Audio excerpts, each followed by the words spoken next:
Hello, you are watching Shalom World News. I'm Rudy McLennan coming to you from Glasgow, Scotland. Here are the latest headlines from around the world. Archbishop Paul Richard Gallagher, Secretary of the Holy See for Relations with States, is on a visit to war-torn Ukraine, reiterating the importance of dialogue to restore peace in the region and the Pope's closeness to Ukrainians. The top prelate will be travelling across the country until May the 20th. According to a tweet by the State Secretariat, the prelate will be visiting Lviv, Kiev and affected places. In Lviv, the prelate will meet with Archbishop Igor Wozniak, the Greek Catholic Archbishop of Lviv, and visit the refugee centres. Archbishop Gallagher will also meet the head of the Ukrainian Greek Catholic Church, Major Archbishop Sviatoslav Shevchuk. The top Vatican official will also hold talks with his Ukrainian counterpart Dmytro Kuleba on Friday. The visit comes against the backdrop of the 30th anniversary of the establishment of diplomatic relations between Ukraine and the Holy See soon after the fall of the Soviet Union. The visit is also taking place as the Vatican is continuing efforts to open a channel for discussions with Moscow to defuse the crisis. The International Marian Sanctuary of Lourdes in France witnessed something unique on May the 14th, when as many as 160 soldiers from different nations were baptised and confirmed at the shrine on that day. They were among around 10,000 soldiers who came to Lourdes as part of the international military pilgrimage.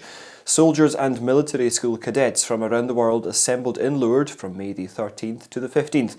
Among them were more than 50 French troops and cadets who were welcomed into the church through baptism and were given confirmation as well. According to Father Jérôme Maljean of the military chaplaincy of the Air Force School, the number is quite significant.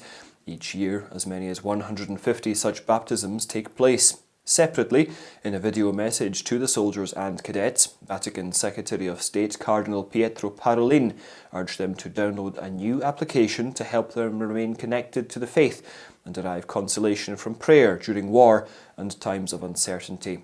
He said the Catholic Military Connect app will accompany them in their journey of faith. In Nigeria, the Catholic Bishop of Nsukka Diocese in the state of Enugu, Godfrey Onah, has said that the nation has collapsed under the presidency of Muhammadu Buhari. Reacting to the mob killing of a Christian student in Sokoto in northern Nigeria over alleged blasphemy charges, the bishop accused the government of willfully crumbling the country. The bishop lamented how violence, corruption and other vices have become the norm in the nation ever since the president assumed office. The prelate said had Buhari taken decisive action early enough, untoward incidents would not have happened. In a statement issued on Tuesday, the bishop said, quote, "I would have preferred to lock myself in my chapel to pray and weep for my nation, where darkness has descended." He also added that he wishes to weep and pray for Deborah Samuel, the student who was killed. Meanwhile, Executive President of Pontifical Aid Foundation Aid to the Church in Need, Thomas Heine Geldern, said in a May 13th report that levels of extremism and violence have reached appalling heights in Nigeria. An elder prelate of South Korea has said that the Catholic Church in North Korea is growing, despite the fact that Catholics have to clandestinely practice their faith as they endure immense persecution. 98-year-old Archbishop Victorinus Yoon Kong-hee, who previously headed the Archdiocese of Gwangju, made this remark in a recently published book on the history of the Church in the northern part of the Korean peninsula. In The Story of the North Korean Church, the Archbishop compares the growing faith community to the trees on the premises of his former seminary in the north. He says in the book that the church is growing in hiding, just like the trees of Tokwon Seminary, which was once run by German Benedictines. He said, quote, "The trees sprout new shoots in each branch each year. Like that, the Catholics who are hiding somewhere in the north are also growing." The book is based on 8 interviews with the Archbishop last year. The United States Commission on International Religious Freedom has appointed Dr. David Curry, the CEO of persecution watchdog Open Doors, former US Congressman Frank R. Wolf, and Uyghur attorney Nuri Turkel to the Commission. The group is an independent, bipartisan federal government commission established by the US Congress, which works to monitor, analyse and report on religious freedom around the world. Following his appointment, Curry said, quote, "People everywhere should have the freedom to worship and live out their religious convictions peacefully, without fear of governments, extremists or cultural pressure." Commissioners are appointed by the President, and the leadership of both political parties in the House and the Senate. Open Doors supports persecuted believers around the world. Congratulating the newly elected President of the United Arab Emirates, Sheikh Mohammed bin Zayed Al Nahyan, the Apostolic Administrator of the Vicariate of Southern Arabia, Bishop Paul Richard, assured his prayers and spiritual support for the new leader to fulfill his responsibility to the nation.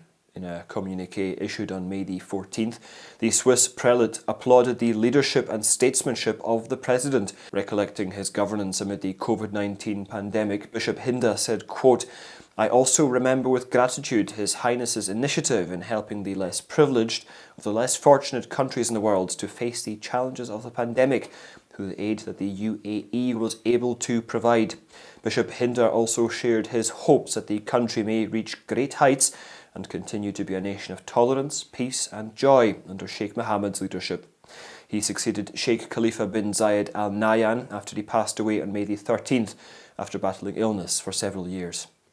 Following the decision of New Jersey Governor Phil Murphy to bring in legislation to expand access to abortion, the Catholic bishops of the state have expressed disappointment and outrage.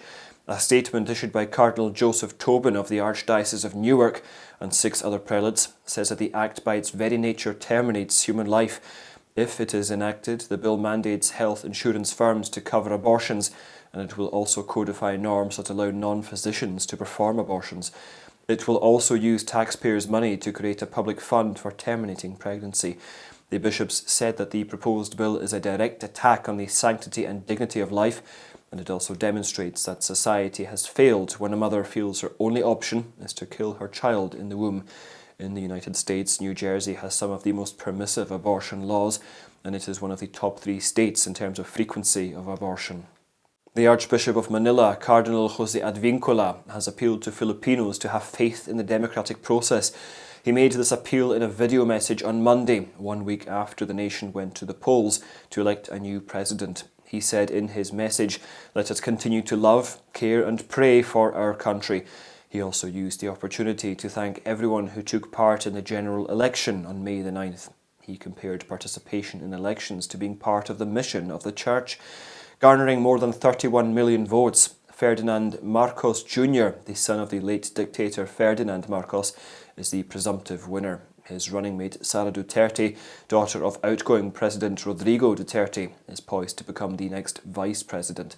Marcos's win has upset many Filipinos, especially the victims of the regime of the dictator, during which many people were incarcerated, tortured and even killed. On Sunday, the Polish capital Warsaw witnessed thousands of believers marching on the streets, saying the Rosary to atone for the sin of abortion and seeking peace for neighbouring Ukraine and their motherland. On May the 15th, the procession began at 3 p.m. after Holy Mass. A big wooden cross that is several metres high was carried at the head of the procession that went all the way from the sanctuary of St. Andrzej Bobola to the castle square. The procession was accompanied by the relics of Polish saints St. Andrzej Bobola, St. John Paul II and Blessed Jerzy Popieluszko, along with a relic of St. Padre Pio. When they reached their destination, they entrusted Warsaw to the protection of Our Lady. Paweł Ozdoba, president of the Centre for Life and Family, which organised the procession, urged Catholics to pray for an end to the pandemic of abortion. As the Vatican Foreign Minister tours Ukraine, a delegation of Polish bishops, led by Chairman of the Conference of Catholic Bishops of Poland, Stanisław Gadecki, is already in the country. The visit began on May the 17th and it will go on until May the 20th. The purpose of the visit is to demonstrate the closeness of the Roman Catholic Church in Poland with the suffering believers in Ukraine and to outline a common future and shape the development of cooperation between church structures in both nations. Archbishop Gadecki is accompanied by Archbishop Wojciech Polak, Primate of Poland, and Archbishop Stanisław Budzik, Metropolitan of Lublin. Accompanying them is Father Stefan Batruk, who takes care of the Ukrainian Greek Catholics in Lublin.